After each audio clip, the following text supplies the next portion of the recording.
નમસ્કાર વિદ્યાર્થી મિત્રો, સ્વાગત છે તમારું મારી ચેનલ ધ મેટ્રિક ક્લાસમાં. ધોરણ 10ની બોર્ડની પરીક્ષા ખૂબ જ નજીકના સમયમાં છે. 26 ફેબ્રુઆરી, એક મહિનો પણ આપણા જોડે નથી. ત્યારે આપણને અઘરો લાગતો વિષય તો ગણિત છે. ગણિતમાં કઈ રીતે તૈયારી કરવી, કઈ રીતે ગણિતની તૈયારી કરીએ તો ગણિત સહેલું પડે, ખૂબ જ ઓછા સમયમાં વધારે કઈ રીતે ગુણ પ્રાપ્ત કરી શકીએ બોર્ડની પરીક્ષામાં, તો એ પૂરેપૂરી માહિતી તમને આ વિડીયોમાં મળી રહેશે. ઉપરાંત એવા પણ ઘણા વિદ્યાર્થીઓ છે જેમને હજુ સુધી તૈયારી ચાલુ કરી નથી, કે એવા પણ વિદ્યાર્થીઓ છે જેમને ગણિત વિષયમાં પાસ થવાના પણ ફાંફા પડે છે. તો આવા જ વિદ્યાર્થીઓ માટે આપણો આજનો કન્ટેન્ટ ખૂબ જ ઇમ્પોર્ટન્ટ અને ખૂબ જ મહત્વનો છે.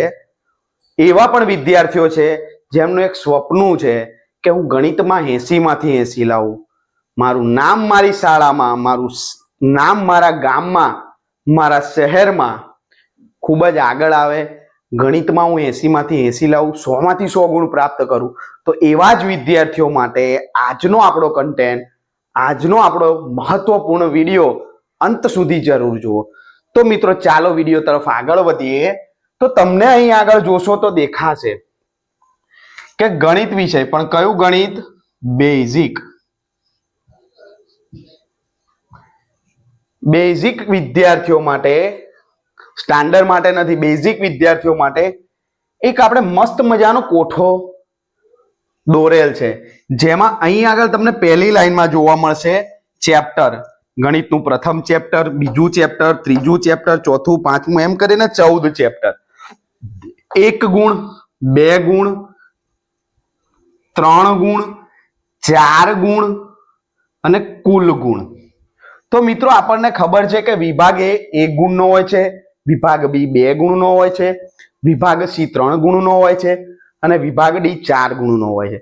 તો કયા વિભાગમાં કયા ચેપ્ટરનું કેટલા માર્ક્સનું પૂછાશે તે તમને આ વિડીયોમાં ખબર પડશે. ઉપરાંત કેટલા જ ચેપ્ટર હું કરીશ તો મારા આટલા ગુણ કવર થઈ જશે તે પણ આ વિડીયોમાં હું સમજાવવાનો છું મિત્રો. તો જુઓ, તમે અહીં જોઈ શકો છો ચેપ્ટર 1, એમાં 1 ગુણના કેટલા પ્રશ્નો પૂછાય છે?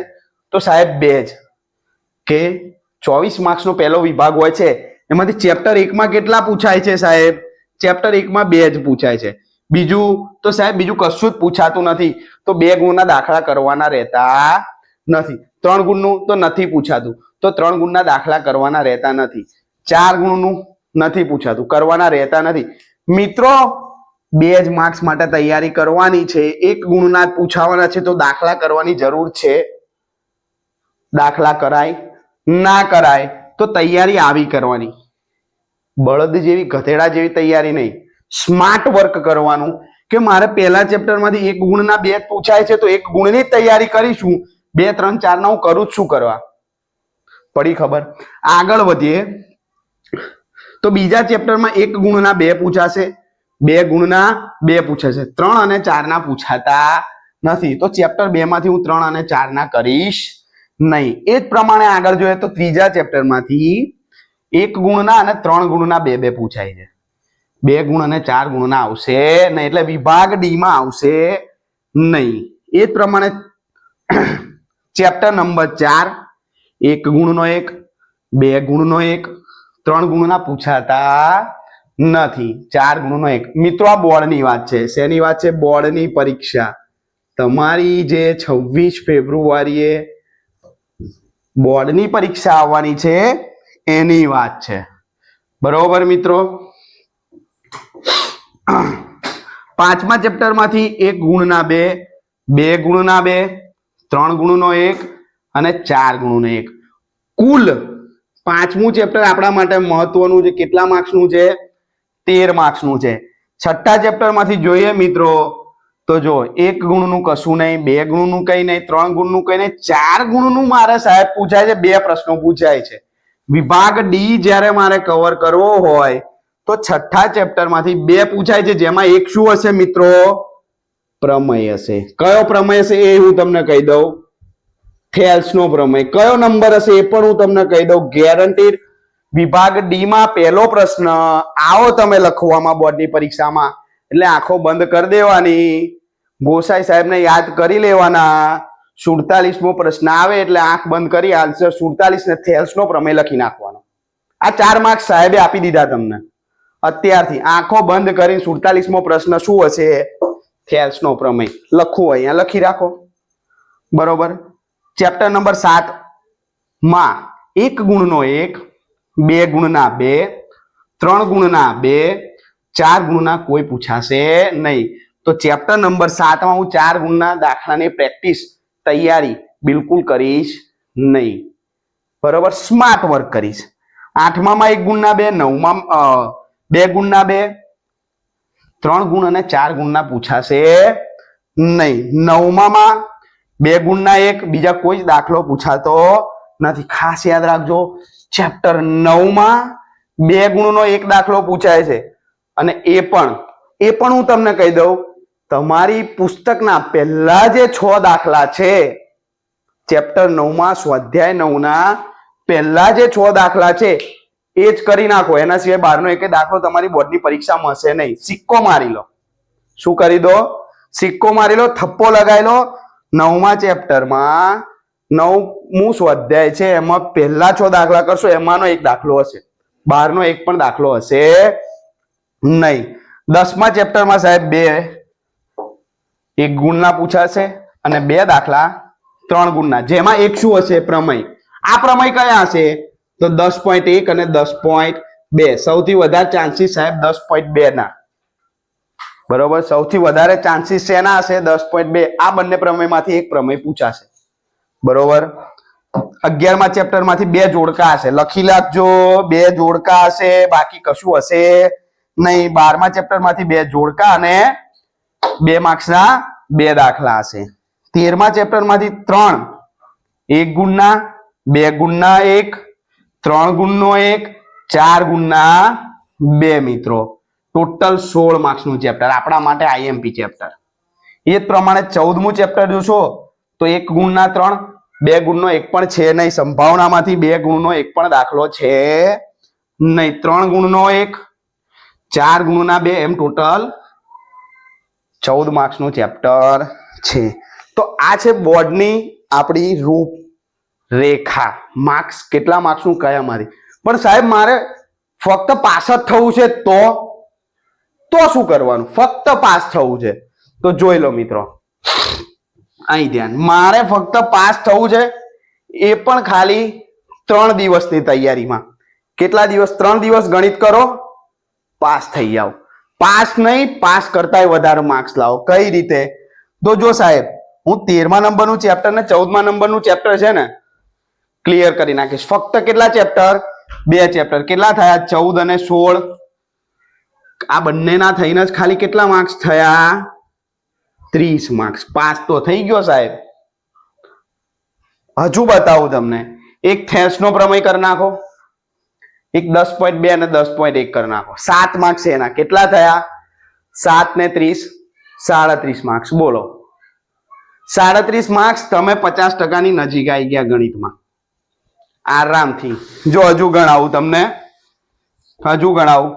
30 માર્ક્સ. આ 30 માર્ક્સ મારા ચેપ્ટર નંબર 13 અને 14 ના. ધ્યાન રાખજો. 5મું ચેપ્ટર એક કરીશ, 13 માર્ક્સ એના. કેટલા થયા? 43 થયા. કેટલા માર્ક્સ થયા? 43. અને 7 માર્ક્સ આ બંને પ્રમેયના. કેટલા થઈ ગયા? પ્રમેય તો કરવાના જ છે ભાઈ, પ્રમેય તો કરવાના જ છે. 7, 13, 20 ને 30, 50. બોલો, 50 થઈ ગયા. કેટલા ચેપ્ટર કર્યા? 3 ચેપ્ટર, 50 માર્ક્સ. કેમ પાસ ના થવાય ગણિતમાં? પકડો આજથી. વિભાગ ડી મારે કરવો છે. કેટલા માર્ક્સનો આવે છે વિભાગ ડી સાહેબ? સાહેબ વિભાગ ડી 40 માર્ક્સ, 20 માર્ક્સનો આવે છે વિભાગ ડી. કઈ રીતે કરીશ? તો જો વિભાગ ડી માટે હું વિભાગ ડી માં લખવાના કેટલા દાખલા હોય છે સાહેબ? 5. 2 સંભાવનાના લખીશ, 2 આંકડાશાસ્ત્રના લખીશ, 4 અને 1 પ્રમેય લખીશ. ક્લિયર 5. 20 માંથી 20. વિભાગ ડી આખો તમને આવડે. બોલો, વિભાગ ડી આખો તમને આવડે? આવડે કે ના આવડે? 80 માંથી 80 લાવવા છે સાહેબ. ચાલો 30 આ 13 43 ને 7 પ્રમેયના કેટલા થયા 50 માર્ક્સ 11 આ લઈ લો કેટલા થયા 61 માર્ક્સ ખબર પડી મિત્રો આ છે 9મું ચેપ્ટર છે એમાંથી 6 દાખલા બીજા કરો 2 માર્ક્સ આ આવશે કેટલા થઈ ગયા 63 માથાકૂટ રહી 17 ની હવે જુઓ અહીં કઈ ગયું ચેપ્ટર યસ ચેપ્ટર નંબર 8 એમાંથી તમે કરી શકો છો 2 દાખલા છે હાવ ઈઝી આવશે બરોબર ચેપ્ટર નંબર 4 7 માર્ક્સ આ 8 માર્ક્સ આ કોઈ પણ ચેપ્ટર જે તમને સહેલું લાગે છે કે સાહેબ મને આ ચેપ્ટર સહેલું લાગે છે આ ચેપ્ટર સહેલું લાગે છે સાહેબ મને આ 10મું ચેપ્ટર સહેલું લાગે છે ગમે તે ચેપ્ટર તમે લઈ શકો છો મારે બીજા 16 માર્ક્સ ખેંચવાના છે બીજા 2 ચેપ્ટર ખેંચવાના છે એ 2 ચેપ્ટર હું કયા ખેંચીશ એ મારા પર ડિપેન્ડ રહે કે હું સાહેબ 3જું ચેપ્ટર કરીશ હું સાહેબ 4થું ચેપ્ટર કરીશ અથવા તો હું સાહેબ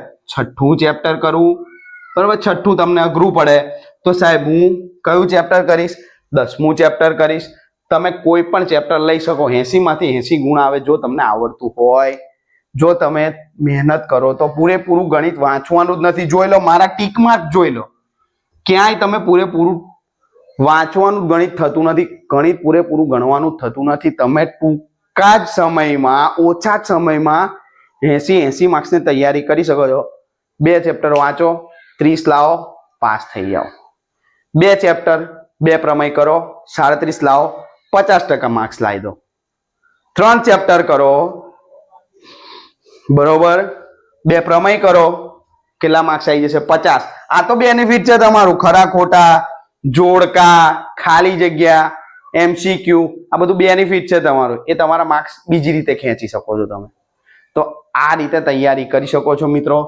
આનો આખું કોષ્ટક તમારે ક્લિયર જોઈતું હોય તો મેં નીચે ઇન્સ્ટા આઈડી ની મારી લિંક મૂકેલી છે જેમાં તમને આખું કોષ્ટક મારું મળી રહેશે તો ઇન્સ્ટા આઈડી માં જો તમે જાઓ છો તો ઇન્સ્ટા આઈડી ને ફોલો કરી લેજો આવા જ બોર્ડની પરીક્ષાના ધોરણ 9ની પરીક્ષાના તમારી સરકારી પરીક્ષાના દરેક પ્રકારના વિડીયો મૂકું છું જે તમને ખૂબ જ ઉપયોગી બની રહેશે વિજ્ઞાનનું પણ તમને નેક્સ્ટ વિડીયો તરત જ મળી જશે અને વિજ્ઞાનનું પણ તમને મારી ઇન્સ્ટાની બાયોમાં મળી રહેશે ઇન્સ્ટાની પ્રોફાઇલમાં જોશો એટલે તમને દરેક મળી રહેશે અને સમાજનું પણ ટૂંક સમયમાં આ રીતે આખું કોષ્ટક બનાવીને આપણે લાવી રહ્યા છે જો હજુ સુધી વિડીયો જોયો હોય ગમ્યો હોય અને સબસ્ક્રાઇબ ના કર્યો હોય તો કરી દેજો લાઈક કર્યા વગર તો જતા જ નહીં મિત્રો મળીએ મારા નવા વિડીયોમાં